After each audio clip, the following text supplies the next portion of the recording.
Komisi Pemberantasan Korupsi (KPK) menahan 2 pengusaha tersangka kasus dugaan korupsi pengadaan server dan storage sistem fiktif di anak usaha PT Telkom Indonesia, yakni PT Sigma Cipta Caraka atau PT SCC pada tahun 2017 yang merugikan keuangan negara mencapai 280 miliar rupiah. 2 tersangka tersebut adalah Roberto Pangasian Lumban Gaol atau RPLG selaku pemilik dan direktur PT Prakarsa Nusa Bakti atau PT PNB dan Afrian Jafar atau AJ selaku perwakilan dan pegawai PT PNB. Keduanya ditahan oleh KPK usai menjalani pemeriksaan di Gedung Merah Putih KPK Jakarta pada Jumat malam 10 Januari 2025. Selain itu, KPK juga lebih dulu melakukan penahanan terhadap tersangka Imran Mumtaz atau IM selaku perwakilan PT PNB usai pemeriksaan pada Rabu 8 Januari 2025. Diketahui, KPK telah menetapkan total 6 orang tersangka kasus dugaan korupsi di PT SCC pada tahun 2017 hingga 2022. Berdasarkan informasi yang diperoleh tim Teras Sabilaluhu, 3 tersangka selain Roberto Pangasian Lumban Gaol, Afrian Jafar, dan Imran Mumtaz, yakni Judi Ahmadi atau JA selaku Direktur Utama PT SCC, Bakhtiar Rosyidi atau BR selaku Direktur Human Capital and Finance PT SCC, dan Tejo Suryo Laksono atau TSL selaku Direktur PT Granari Reka Cipta atau PT GRC. Bismillahirrahmanirrahim. Assalamualaikum warahmatullahi wabarakatuh. Selamat malam dan salam sejahtera bagi kita sekalian. Yang saya hormati Pak Jubir dan rekan-rekan sekalian, para jurnalis yang berbahagia. Mohon maaf ini agak larut sedikit karena tadi baru selesai untuk pemeriksaannya.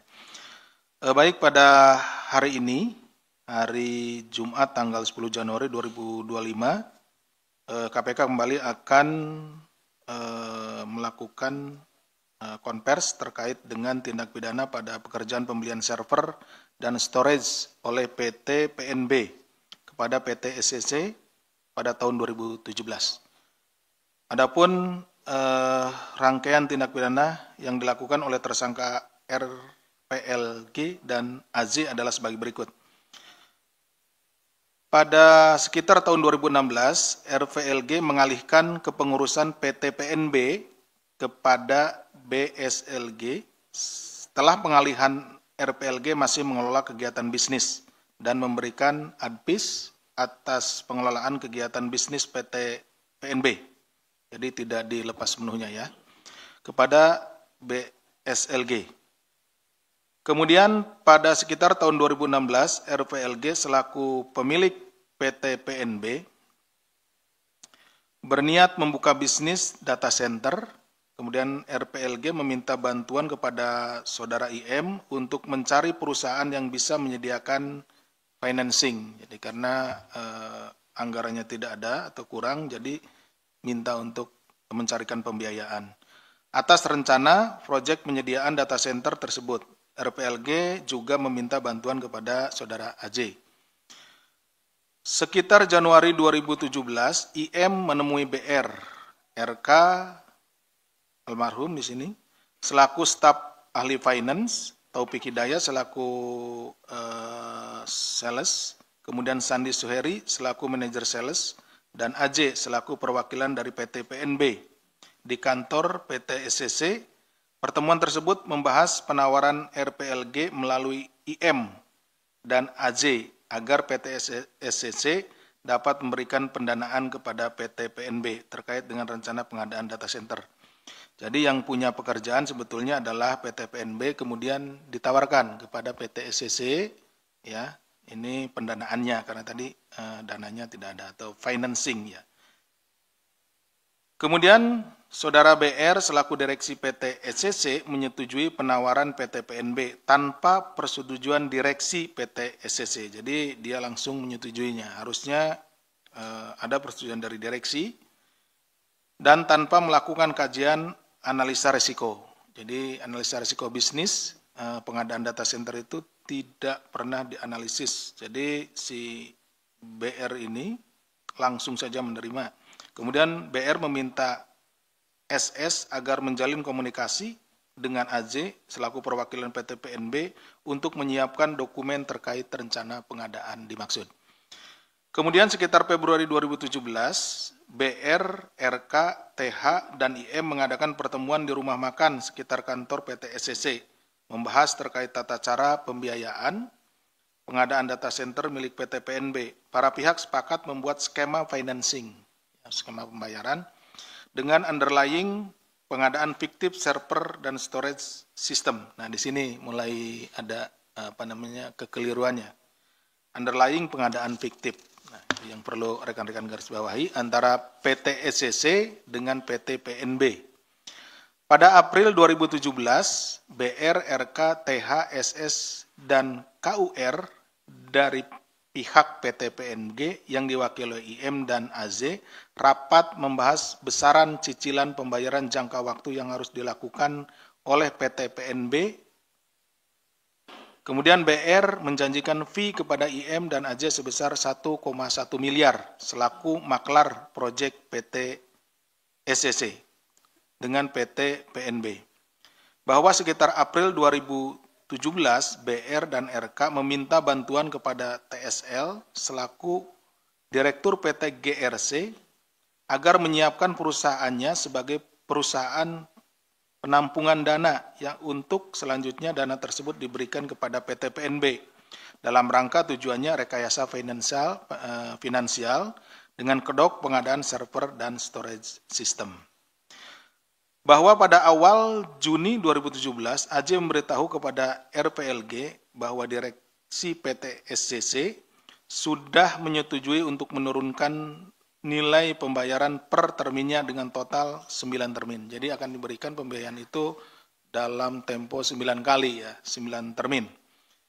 Kemudian sekitar Juni 2017, JA menyetujui dan menandatangani beberapa dokumen dengan tanggal yang telah disesuaikan. Jadi tanggalnya backdate ya, tanggal mundur setelah disesuaikan sehingga terlihat ini prosesnya benar gitu ya.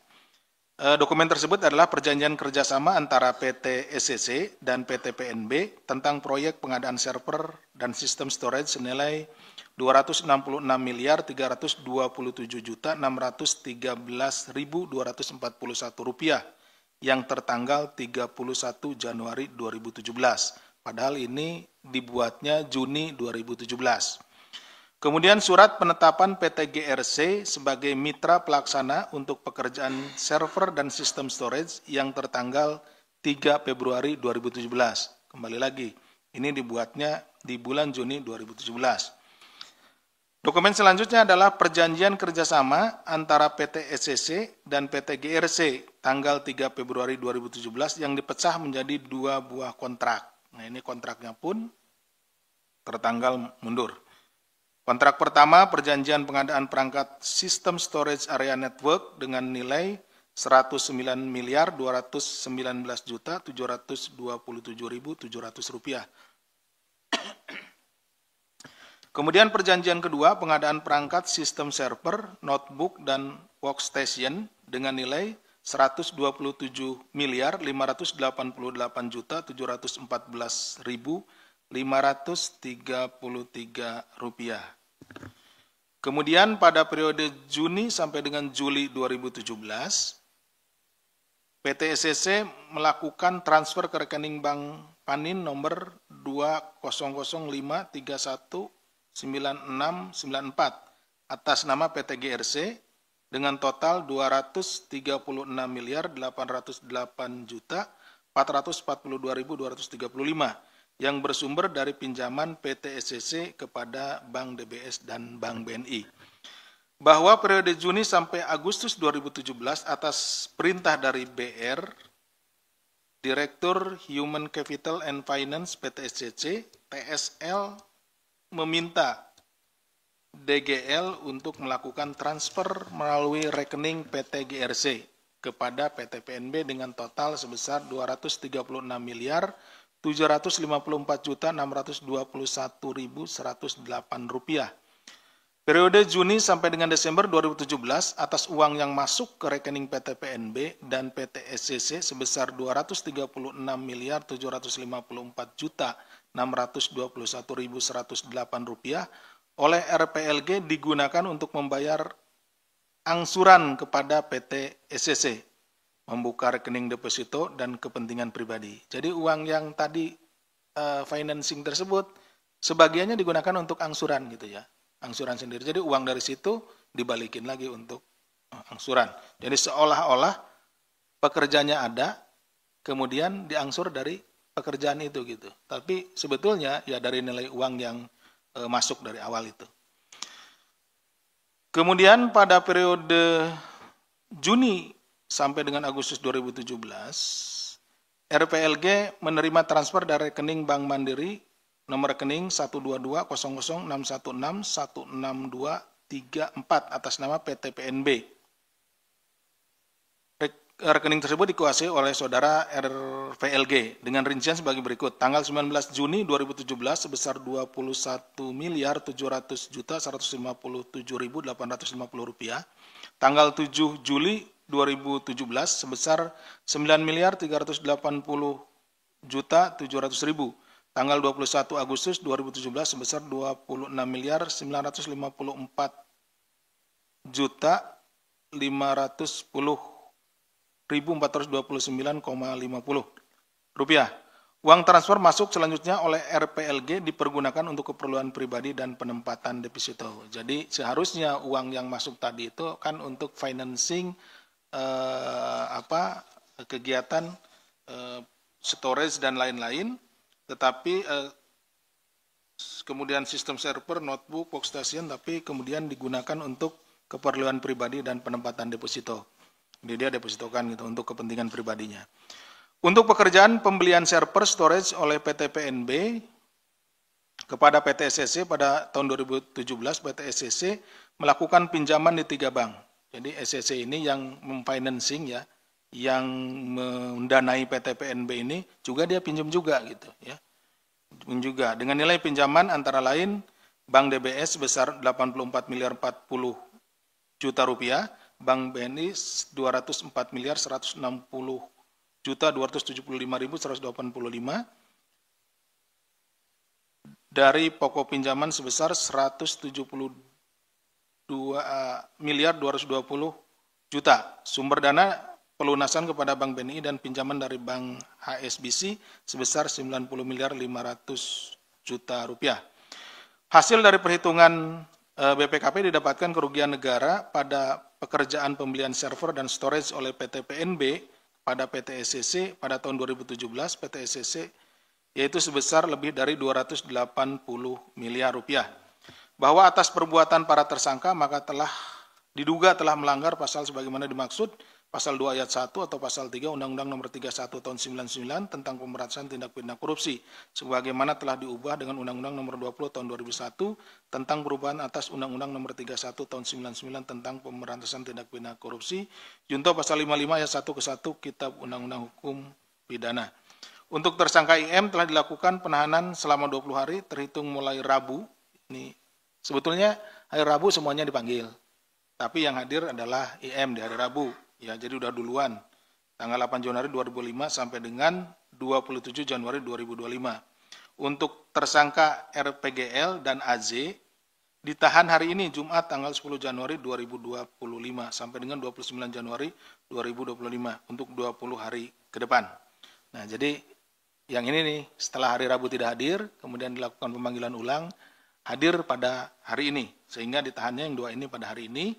Dan ketiganya ditahan di rutan KPK. Demikian laporan tim Teras Sabir Laluhu dari Gedung Merah Putih KPK, Jakarta. Share, like, dan komen video ini. Ingat juga, subscribe dan like kanal YouTube Teras Sabir Laluhu, serta nyalakan loncengnya untuk mendapatkan berita-berita selanjutnya.